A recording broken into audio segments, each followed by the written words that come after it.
Hello everyone. सो इस part की शुरुआत के साथ में हमें दिखाया जाता है कि यांग ऑफ टाइप में अपने घर जा ही रहा होता है कि तभी उसके पास एक लड़की आती है और उसे कहती है कि मुझे तुमसे कुछ बात करनी है। फिर ये दोनों बात करने एक कैफे में जाते हैं जहाँ पे ये लड़की लगातार रोई ही जा रही होती है, पर यांग यहाँ पे उसे पूरी तरीके से इग्नोर करता है और उसे पूछता तक नहीं है कि आखिर क्या हुआ। फिर ये लड़की खुद ही उसे बताती है कि उसे अब इन्वेस्टमेंट डिपार्टमेंट के लिए काम करना है और उस डिपार्टमेंट पे आने के लिए वो यांग की हेल्प मांगती है। तो यांग उसे डायरेक्टली कह देता है कि वहाँ पे सिर्फ क्वालिफाइड लोग ही आ सकते हैं और इसमें मैं तुम्हारी कोई हेल्प नहीं कर सकता। जिसमें वो लड़की यांग को ब्लैकमेल करने की कोशिश करती है और उसे कहती है कि मैं तुम्हारे बारे में एक सीक्रेट जानती हूँ। जिसपे यांग उसे कहता है कि ऐसा तुम मेरे बारे में क्या जानती हो। तो वो लड़की कहने लगी कि 4 साल पहले मिस्टर क्यू की कंपनी को एक फंड मैनेजर की वजह से काफी लॉस हुआ था और उस मिस्टेक करने वाले फंड मैनेजर का नाम कभी सामने नहीं आया, पर मैं जानती हूँ कि वो फंड मैनेजर तुम ही हो। और इस बात को लेकर वो यांग को ब्लैकमेल करने की कोशिश करती है, जिसपे यांग उससे कह देता है कि अगर मैंने कोई गलती की है तो मैं उसकी सजा भुगतने के लिए तैयार हूँ, पर मैं तुम्हारी हेल्प नहीं करने वाला। और ये कह के वो वहाँ से डायरेक्ट उठ के चला जाता है। फिर नेक्स्ट सीन में दिखाया जाता है कि कैफे के बाहर क्विंची उसे पिक करती है और उसे नया सूट देते हुए कहती है कि आज रात को मिस यूई ने एक डिनर अरेंज किया है और उन्होंने तुम्हें भी इनवाइट किया है। जिसपे यांग कहता है कि मुझे वहाँ पे क्यों बुलाया गया है। जिसपे क्विंची कहती है कि तुम्हें वहाँ पहुँचने पे पता लग जाएगा। और साथ ही यांग से पूछती है कि क्या तुम्हें कोई कलीग बैंक में तंग तो नहीं करता। जिसपे यांग रिप्लाई करता है कि नहीं, अब किसी की हिम्मत नहीं है। ये सुन के क्विंची कहती है कि कहीं तुम मेरा मजाक तो नहीं उड़ा रहे हो कि मैं इतनी डेंजरस दिखती हूँ। जिसपे यांग कहता है कि नहीं, मेरा वो मतलब नहीं था, पर तुम्हारे प्रोटेक्शन में रहना मेरे लिए काफी अच्छा रहेगा। फिर नेक्स्ट सीन में हमें दिखाया जाता है कि यांग और क्विंची डिनर पे जाने के लिए फुल रेडी होते हैं, जहाँ पे क्विंची यांग से पूछती है कि क्या तुम्हें अपनी पुरानी जॉब दोबारा से नहीं चाहिए, क्योंकि तुम इतने ज्यादा स्किल्ड और इंटेलिजेंट हो फिर भी एक नॉर्मल सी जॉब कर रहे हो, और आखिर क्यों तुम अपनी नॉलेज को ऐसे ही वेस्ट कर रहे हो। जिसपे यांग उसे समझाता है कि मेरी नॉलेज किसी भी तरीके से वेस्ट नहीं हो रही है, मैं अपनी लाइफ अच्छे से जी रहा हूँ। फिर तभी यांग के पास मिस ली का कॉल आता है, पर वो उसे कट कर देता है और वो दोनों ही वहाँ से निकल जाते हैं। फिर इसके बाद सीधे हमें डिनर पार्टी का सीन दिखाया जाता है, जहाँ पे ये दोनों पहुंचते हैं और मिस यूई से मिलते हैं, जहाँ पे फीफी इन तीनों को साथ में बात करते हुए देख के काफी गुस्से में होती है। कि तभी जुनहुई उसे आके बताता है कि मिस यूई ने यांग को यहाँ पे हुपिंग के साथ मीटिंग करने के लिए बुलाया है। जिसपे फीफी कहती है कि इस मीटिंग के लिए उन्हें तुम्हें चूज करना चाहिए था, ना कि यांग को, क्योंकि मैंने और मेरे डैड ने इस इवेंट के लिए काफी मेहनत की है, पर फिर भी ये दोनों हमारे रास्ते में आ रहे हैं। जिसपे जुनहुई उसे गुस्सा करने के लिए मना करता है और एक गैस से मिलाने के लिए ले जाता है। और यहाँ पे यांग को मिस यूई से हुपिंग के साथ उसकी मीटिंग के बारे में पता चलता है। इसके बाद आगे हमें दिखाया जाता है कि यांग क्विंची से पूछते है कि क्या तुम नर्वस हो कि मैं कोई गलती कर दूंगा। तो यहाँ पे क्विंची हाइपर होके उल्टा उसी से पूछने लगती है कि क्या तुम नर्वस हो, क्योंकि तुम्हें तो ज्यादा लोगों के बीच में रहने की आदत नहीं है ना। और इसे कहती है कि अगर तुम नर्वस फील कर रहे हो तो हम वापस घर जा सकते हैं, कुछ भी बहाना बना के। और इसे कहती है कि ज्यादा है तो मैं कोई बहाना बना देती हूँ। जिसपे यांग उसे रिलैक्स करता है और कहता है कि सब कुछ ठीक होगा, बस तुम मुझ पे भरोसा रखो, और वैसे भी हम यहाँ पे कोई चीटिंग या पैसे लूटने नहीं आए हैं। और उसे कहता है कि मेरी आइडेंटिटी तो फेक है, पर मेरा एक्सपीरियंस रियल है और मैं इतनी आसानी से फेल नहीं होने वाला। आगे हमें दिखाया जाता है कि मिस डैंगना भी उस पार्टी में आती है और मिस यूई को बताती है कि उसके हस्बैंड हुपिंग यहाँ पे नहीं आ पाए,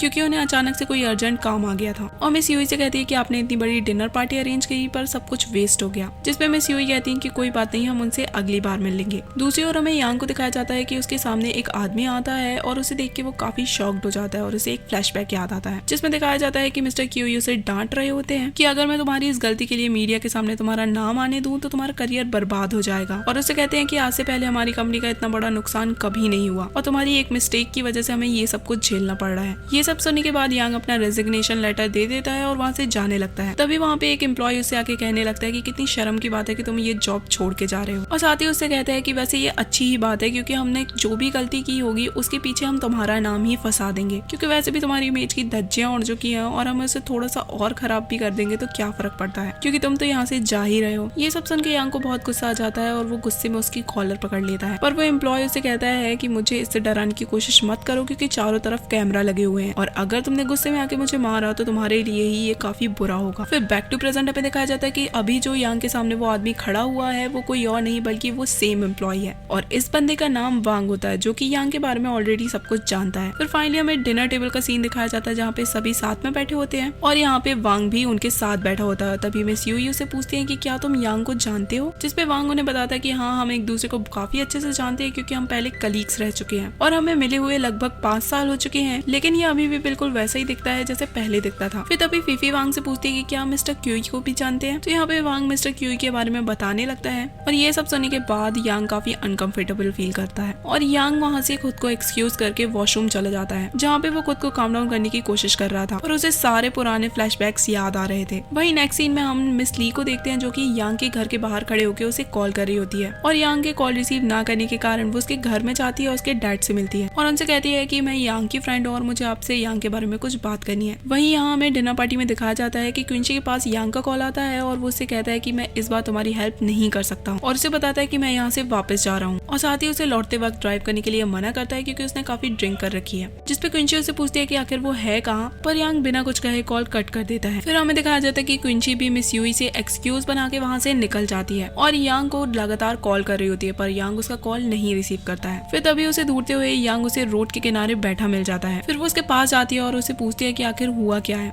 पर तभी अचानक से यांग उसे हग कर लेता है और जोर जोर से रोने लगता है। जिसके बाद क्विंची उसे संभालती है और उसे अपने साथ डिनर करने के लिए एक रेस्टोरेंट में ले जाती है। दूसरी ओर हमें फीफी को दिखाया जाता है जो कि काफी खुश हो रही होती है क्योंकि यांग और क्विंची दोनों ही बीच में डिनर छोड़ के भाग गए थे और इस बात से वो काफी खुश होती है और जुनहुई से कहती है कि मुझे लगता है कि वांग को यांग के बारे में जरूर कुछ पता है और वो जल्द ही उसे एक्सपोज कर देगा। तो जुनहुई से कहता है कि तुम अगर उन दोनों से ध्यान हटाकर अपनी ये एनर्जी केस में लगाओगी तो ज्यादा अच्छा रहेगा। जिसपे फीफी कहती है कि मिस्टर क्यूई की कंपनी में जो फंड मैनेजर ने मिस्टेक की थी, मुझे लगता है वो कोई और नहीं बल्कि यांग ही है क्योंकि उसके रिजाइन करने की डेट और उस केस के फाइल होने की डेट एक ही है। जिसपे जुनहुई कहता है कि हम बिना कोई सबूत के कुछ भी नहीं कह सकते हैं। फिर आगे हमें दिखाया जाता है कि यांग और क्विंची जिस रेस्टोरेंट में डिनर कर रहे होते हैं वहीं पे फीफी जुनहुई के साथ वहाँ पे पहुंच जाती है और उन दोनों को वहाँ पे देख के क्विंची यांग को लेके उस रेस्टोरेंट से बाहर जाने लगती है। पर तभी फीफी क्विंची से कहती है कि तुमने तो कहा था कि यांग की तबीयत खराब है, तो तुम दोनों यहाँ पे रेस्टोरेंट में क्या कर रहे हो। तो क्विंची उससे कहती है कि तुम अपने काम से काम रखो। तो फीफी उससे कहती है कि तुम लोगों के वहाँ से जाने के बाद वांग ने मुझे काफी सारी बातें यांग के बारे में बताई थी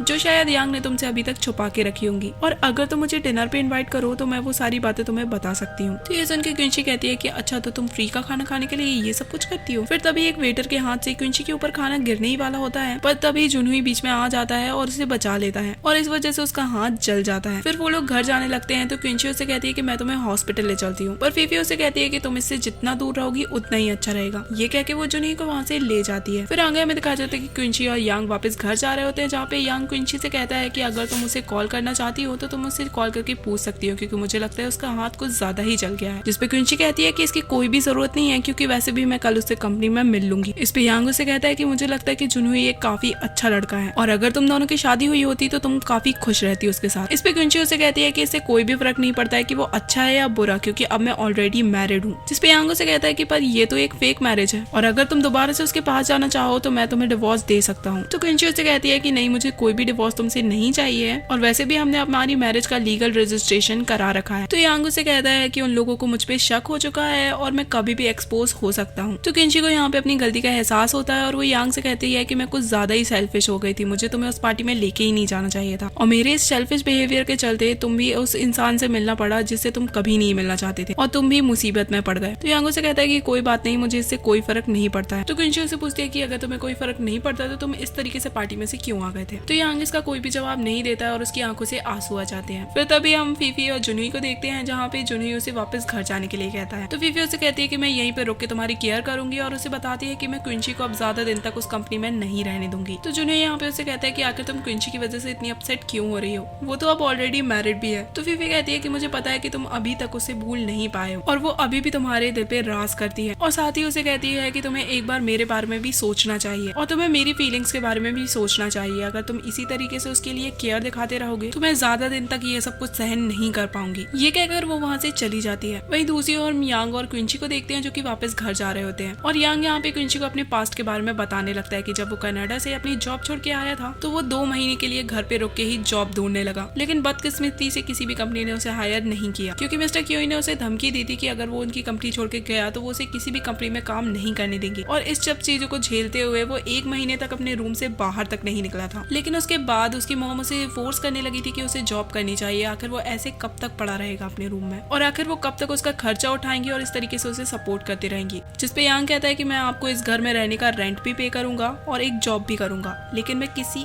और के पास जाके उसकी नौकरी नहीं कर सकता हूँ। और इसके बाद मैं घर से ही अपना खुद का बिजनेस चालू किया और स्टॉक बिजनेस का काम करने लगा। बैक टू प्रेजेंट वो क्विंची से कहता है कि मैंने हमेशा इस जिंदगी में अपनी रियलिटी से भागने की कोशिश की, पर असलियत तो यही है कि मैं एक लूजर हूँ। तो क्विंची यहाँ पे उसे समझाती है और कहती है कि किसी भी काम में फेल होना कोई बड़ी बात नहीं है, पर अगर तुम फेल होने के बाद उसी स्पॉट पे रुक जाओगे तो वो काफी बुरी बात होगी। लेकिन अगर तुम इसी तरीके से मेरे हस्बैंड की बुराई करते रहे तो मैं तुमसे गुस्सा हो जाऊंगी। उसकी ये बात सुन के यांग स्माइल करता है और क्विंची उससे कहती है कि अब हम दोनों साथ में हैं और आगे भी साथ ही रह के सारी चीजें झेलेंगे। तो ये सुनने के बाद यांग उसे हक करके फिर से रोने लगता है और इसी के साथ ये एपिसोड यहीं पे एंड होता है। See you guys in the next part.